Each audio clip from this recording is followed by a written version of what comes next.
Hello everybody, welcome to my channel mind booster. So guys, last video में हमने start कर दिया था लिबर्टेरियनिज्म एंड इस वीडियो में हम आगे के टॉपिक कवर करेंगे। सो गाइस, स्टार्ट करते हैं political theory of libertarianism. So it is claim that the key concept of the political theory of libertarianism has developed over many centuries. तो guys, ये कुछ टाइम से नहीं, काफ़ी सेंचुरीज से ये डेवलपमेंट चालू था। The first inkling of them can be found in ancient China, Greece, and Israel. They began to be developed into something resembling modern libertarian philosophy in the work of such 17th and 18th century. तो China, Greece और Israel में हमने देखा है ये। और जो thinkers है John Locke, David Hume, Adam Smith, Thomas Jefferson and Thomas Paine, तो इन्होंने इसके ऊपर वर्क किया है। In the 20th century they have reinvented by new liberal thinkers such as Michael Oxford, F.A. Hayek. तो फिर ये जो है थिंकर्स, तो ये क्या है, इन्होंने री इन्वेंट किया, वो न्यू लिबरल थिंकर्स है। Then while this scholars have given a new intellectual impetus to the libertarian movement, a growing concern for personal autonomy has provided personal ground for the sowing of this idea. तो ये idea को सो करने के लिए personal autonomy और personal ground को select किया गया। Some of the important concept of libertarian theory are as follow. तो कुछ इंपॉर्टेंट कॉन्सेप्ट है, उसे हम एक वन बाय वन देखेंगे। तो पहला है individualism. So while the libertarian ideal of individualism has certain family resemblance with the neoclassical defense of capitalism, anarcho individualism and classical liberalism, तो ये कैपिटलिज्म, इंडिविजुअलिज्म एंड लिबरलिज्म, ये तीन है resemblance. It is reducible to none of this.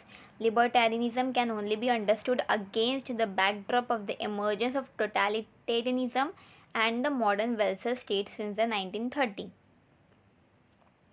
तो ये libertarianism कैसे समझेगा? Against backdrop of emergence of totalitarianism and modern welfare. Libertarian see the individual as the basic unit of social analysis. तो libertarian क्या करते हैं, एक इंडिविजुअल को पकड़ते हैं as a social analysis. Only individual make choices and are responsible for their action. और एक इंडिविजुअल ही चॉइसेस कर सकता है अपने मर्जी से और रिस्पॉन्सिबल रहेगा अपने एक्शंस के लिए। Libertarian thought emphasises the dignity of the individual. और जो लिबर्टेरियन थॉट है वो क्या करते हैं, एक इंडिविजुअल की डिग्निटी को देखते हैं, उसके बारे में सोचते हैं, which entails both rights and responsibility. The progressive extension of dignity to more people, to women, to people of different religions and different races. और फिर ये एक डिग्निटी देते हैं वुमेंस को, अलग अलग रिलीजन के लोगों को, डिफरेंट रेसेस के लोगों को, is one of the great libertarian triumphs of the Western world.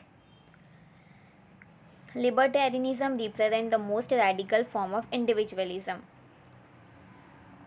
Short of outright anarchism, along with it exalts the pure capitalist economy as a surest expression and defense of individuality. तो guys, libertarianism के लिए individualism काफ़ी important है। वो एक individual को पकड़ते हैं, उसकी डिग्निटी, उसका रिस्पेक्ट, उसका राइट, उसकी अपॉर्चुनिटीज़, उसकी रिस्पॉन्सिबिलिटी सब, एंड वो एक बेसिक थिंग होती है उनके लिए लिबर्टेरियनिज्म को और ब्रीफली समझने के लिए। देन उसके बाद आता है इंडिविजुअल राइट एंड लिबर्टी। तो इंडिविजुअलिज्म हमने देखा, अब इंडिविजुअल के राइट्स और लिबर्टी क्या होती है। So central to libertarianism is a claim that the individual should be free from the interference of other. इसमें बताया गया है कि जो इंडिविजुअल है वो फ्री रहना चाहिए, कोई और उसके डिसीजंस में या उसकी चीज़ों में इंटरफेयर नहीं करना चाहिए। Personal liberty is a supreme moral good. और जो पर्सनल लिबर्टी है वो क्या है, सुप्रीम मोरल गुड है। Then hence one's liberty can be justifiably be restricted only if he consent to the restriction. और हम उसकी किसी की लिबर्टी को कब रिस्ट्रिक्ट कर सकते हैं, जब वो खुद चाहे तब। Any other restrictions including taxing income for the purpose of redistribution is unjust. और ये भी कि रीडिस्ट्रीब्यूशन के लिए किसी के ऊपर टैक्स लगाना, तो वो भी अनजस्ट है। In other words the libertarian couch their theory in the language of rights. Each individual has natural negative rights to at least life, liberty and property. तो हर इंडिविजुअल के पास कुछ निगेटिव राइट्स भी होते हैं, जैसे कि life, liberty and property. No one can justifiably harm them, restrict his freedom और टेक हिज लिबर्टी। और कोई उसकी जो लिबर्टी है, फ्रीडम है, उसको हार्म नहीं कर सकता, उसको रेस्ट्रिक्ट नहीं कर सकता। That is no one can violate his rights without his consent. और कोई भी उसके राइट को वॉलेट नहीं कर सकता बिना उसके कंसेंट के। Okay, then in the context of rights, what is important to note is that libertarians make a distinction between negative and positive rights. तो लिबर्टेरियन क्या करते हैं, डिस्टिंक्शन करते हैं निगेटिव और पॉजिटिव राइट के बीच में. For example, take the general right to life in its negative version. It says that only other must not kill the right holder, but in its positive version it would also require that other do something to help save the right holder's life if it is possible for them to do so.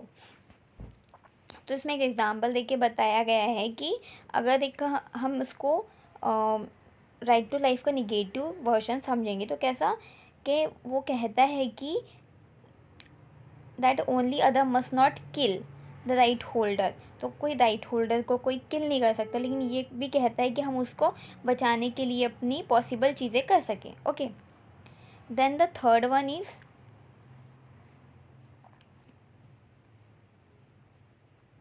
civil society.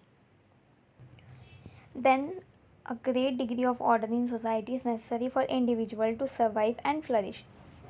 तो एक अच्छी society का ज़रूरी होता है individual को survive और flourish करने के लिए. It is easy to assume that order must be impose by central authority the way we impose order on a stamp collection और a football team. The great insight of libertarian social analysis is that order in society arises spontaneously but out of the action of thousands or millions of individuals who coordinate their action with those of others in order to achieve their purpose. तो एक society को create करने के लिए thousands और millions of individual का corporation ज़रूरी होता है ताकि वो उनका पर्पस अचीव कर सकते over human history. We have gradually opted for more freedom and yet manage to develop a complex society with an intricate organisation. और हमें ज़्यादा से ज़्यादा फ्रीडम के लिए ज़्यादा से ज़्यादा चीज़ें मैनेज करना ज़रूरी है. The most important organisation in human society, law, language, money and market, all developed spontaneously without central direction. Civil society is another example of spontaneous order. The association within civil society are formed for the purpose, but civil society itself is not an organization and does not have a purpose of its own. तो मतलब civil society काम करती कुछ purpose के लिए, लेकिन civil society खुद एक ऑर्गेनाइजेशन नहीं है या फिर उसका खुद एक पर्पस नहीं है. The association we form with other can make up what we call civil society. Those associations can take an amazing variety of forms: family, churches, schools, clubs, fraternal societies, condominium association, neighborhood groups, and the married form of commercial society such as partnership, corporation, labor union and trade. तो guys ये सब आती है civil society के अंदर. Then political economy and the problem of redistribution. Libertarianism claim that the only economic order that respect individual freedom is a free market. तो free market एक important part है individual की freedom के लिए. To them the free market is an example of freedom in action. At the heart of the free market is the voluntary bilateral action. If two parties exchange some good voluntarily or make some contract voluntarily, then so long as this does not involve the violation of another rights, no one has a right to interfere in it. अगर कोई दो लोग काम कर रहे हैं, वो लोग कुछ सर्विसेज प्रोवाइड कर रहे हैं एक दूसरे को, लेकिन वो कुछ कॉन्ट्रैक्ट के तहत कर रहे हैं, कुछ उनके बीच में कुछ पेपर्स है, कुछ कॉन्ट्रैक्ट है, तो वो उन दोनों के बीच का मसला रहेगा, कोई और उसमें इंटरफेयर नहीं कर सकता और इसके अंदर कोई भी वायलेशन नहीं हो रहा है. According to libertarians, the free market is the sum of the voluntary actions, exchanges, and contract going on in a society, nothing more and nothing less.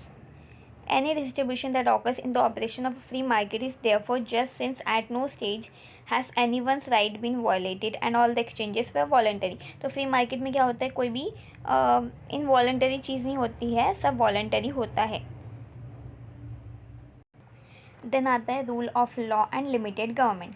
Libertarianism is not libertinism or hedonism. It is not a claim that people can do anything that they want and nobody else can say anything. तो ये चीज़ नहीं बोलते libertarianism के peoples कुछ भी कर सकते हैं जो उन्हें करना है, कोई और कुछ नहीं बोल सकता। Rather libertarianism proposes a society of liberty under law in which individuals are free to pursue their own lives so long as they respect the equal rights of others. The rule of law means that individuals are governed by generally applicable and spontaneously developed legal rules. तो ये सब चीज़ें libertarians कहते हैं कि individual को grow होना है, लेकिन एक लीगल रूल्स के तहत और सबके राइट्स को इक्वली रिस्पेक्ट करना है, नॉट बाय आर्बिटरी कमांड। कोई आर्बिटरी कमांड नहीं होना चाहिए। And that those rules should protect the freedom of individual to pursue happiness in their own way, not aim at any particular result और outcome.